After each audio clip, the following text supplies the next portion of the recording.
అది జగన్మోహన్ రెడ్డికి ముందుగా ప్యానెల్లో ఉన్నటువంటి సభ్యులందరికీ కూడా నమస్కారాలు. వైకాపాల వాళ్ళకి అదేవిధంగా జగన్మోహన్ రెడ్డికి ఇవేమీ కొత్త తరహా మాటలేం కదా. ఆ మాటలు ఆంధ్రప్రదేశ్ రాష్ట్రానికి పరిచయం చేసిందే వాళ్ళు. అయితే ఇప్పుడు జగన్మోహన్ రెడ్డి హ్మ్. నిన్న ఏదైతే మన విజయవాడలో ఆయన మాట్లాడే మాటలు చూస్తా ఉంటే పతివర్త పరమాణం వండితే తెల్లవారులు ఆరలేదు అంటారు. అంటే ఈయన హ్మ్. హ్మ్. ఈయన చేసిన తప్పులు, ఈయన చేసిన పనులు ఇప్పుడు గుర్తుకొస్తున్నాయి వన్ బై వన్. ఏంటంటే ప్రభుత్వం రంగంలోకి దిగి ప్రభుత్వం కానీ అదేవిధంగా హ్మ్. ఎవరైతే వీళ్ళు వైసీపీ గవర్నమెంట్లో ఎవరైతే బాధితులు ఉన్నారో వాళ్ళందరూ కూడా ఈ రోజు రంగంలో దిగేసి వాళ్ళ మీద ఎదురుదాడి చేస్తూ ఉండేసరికి వీళ్ళకి ఏం చేయాలో అర్థం కాక ఈ రోజు జగన్మోహన్ రెడ్డి బయటకు వచ్చేసి ఈ హ్మ్. మాటలన్నీ మాట్లాడుతూ ఉంటూ ఆయన చెప్పే ప్రతి మాట కూడా హ్మ్. దెయ్యాలు వేదాలు వెళ్ళినట్టు హ్మ్. ఆయన గవర్నమెంట్లో ఎవరైతే హ్మ్.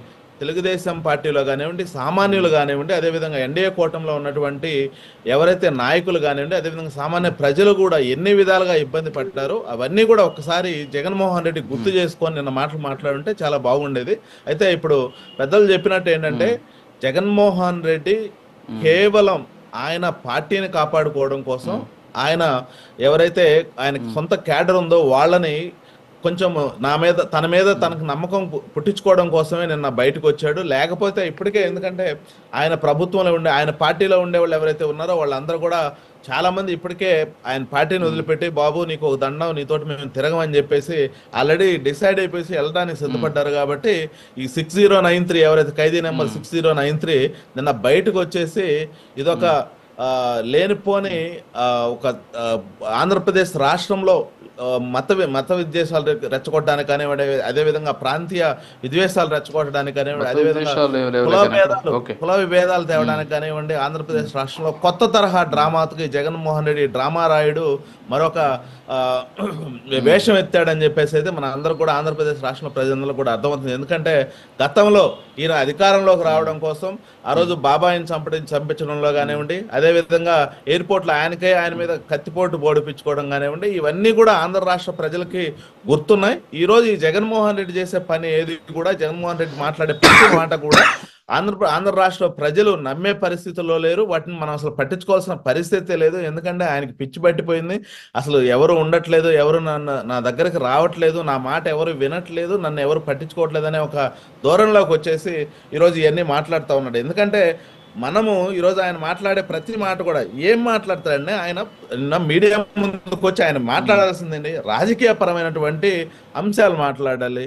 నేను నిన్న చూశాను ఏం మాట్లాడుతున్నాడు అక్కడికి వచ్చేసి, నువ్వు రాజకీయాలు మాట్లాడు, నీకు జరిగిన అన్యాయం గురించి మాట్లాడాయా అంటే నారా లోకేష్ గారు, నారా చంద్రబాబు నాయుడు గారికి ఈ ఎవరైతే గుట్కా అనే మన గుట్కా అతను ఆ, గుడివాడ గుట్కా అతను కానివ్వండి, అదేవిధంగా వంశీ యొక్క వాళ్ళ యొక్క అందాన్ని చూసి పేర్లు వీళ్ళిద్దరంట మాట్లాడొద్దు ఇక్కడ. భయపడిపోతున్నారంట. అందం. నువ్వు ఒక పొలిటికల్ హ్మ్. పార్టీ నాయకుడు అయి ఉండి అందాల గురించి ఏంటండి రాజకీయాలు హ్మ్. మాట్లాడమంటే వాళ్ళు అందంగా ఉన్నారు, వీళ్ళు అందంగా ఉన్నారు, వాళ్ళ అందం చూసి భయపడుతున్నారు. కొంచెమైనా బుద్ధి ఉండాలి. హ్మ్. అయితే నేను ఈ సందర్భంగా హ్మ్. ఒకటే హ్మ్. తెలియజేస్తా ఉన్నా. వీళ్ళు ఈ రోజు హ్మ్. అరాచకాల గురించి, హ్మ్. రౌడీయిజాల గురించి, అదేవిధంగా ఏదైతే రాజ్యాంగాల గురించి మాట్లాడుతున్నారే, హ్మ్. 2019 నుంచి హ్మ్. 2024 వరకు ఆంధ్రప్రదేశ్ రాష్ట్రంలో మీరు ఏ రాజ్యాంగాన్ని నడిపారు? హ్మ్. మీరు ఒక్కరికైనా ఆంధ్రప్రదేశ్ రాష్ట్రంలో స్వేచ్ఛనిచ్చారా? ఒక్కరినైనా ఆ రోజు హ్మ్. స్వతంత్రంగా బతికి వాళ్ళ బతుకులు వాళ్ళు సంతోషంగా ఉండే విధంగా, లేదా వాళ్ళ సంపాదన వాళ్ళు సంపాదించుకునే విధంగా మీరు చేశారా? ఎందుకంటే ఆ రోజు మీరు హ్మ్. కూడా ఏం చేశారు?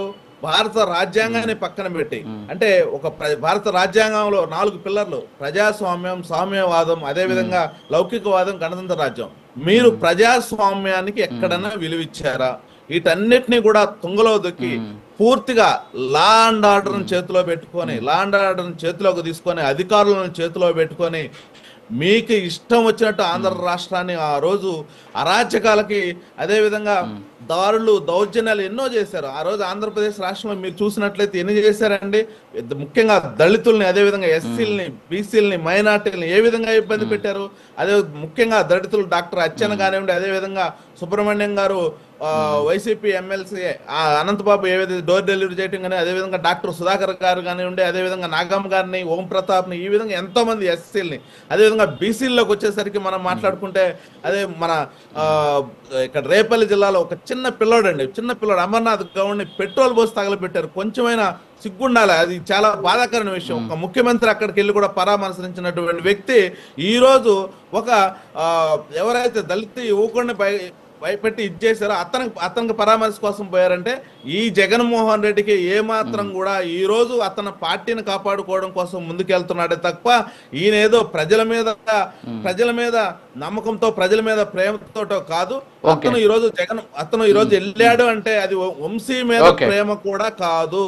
నేను ఒకడున్నాను ఈ పార్టీలో, నేను ఒకడున్నాను, నేను మీకు అందరికి కూడా ఒక భరోసా ఇవ్వడానికి అని వెళ్ళాడు తప్ప ఇది ఆంధ్ర రాష్ట్రంలో ఈ రోజు ప్రజలు కూడా పట్టించుకునే పరిస్థితులు లేదు. జగన్మోహన్ రెడ్డిని అసలు పూర్తిగా నమ్మే పరిస్థితులు లేరు. ఎందుకంటే ఈ రోజు ఇప్పుడైతే బెయిల్ మీద ఉన్నటువంటి జగన్మోహన్ రెడ్డి త్వరలోనే జైలుకి వెళ్ళడానికి సిద్ధం అవుతున్నారు కాబట్టి ఆయన కూడా భయంతో ఊగిపోతా ఉన్నారు.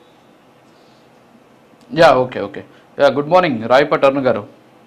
ఏంటి ఇప్పుడు చూసారు మీరు ప్యానెల్లో ఉన్నటువంటి మెంబర్స్ మాట్లాడారు. దీంతోపాటు నిన్న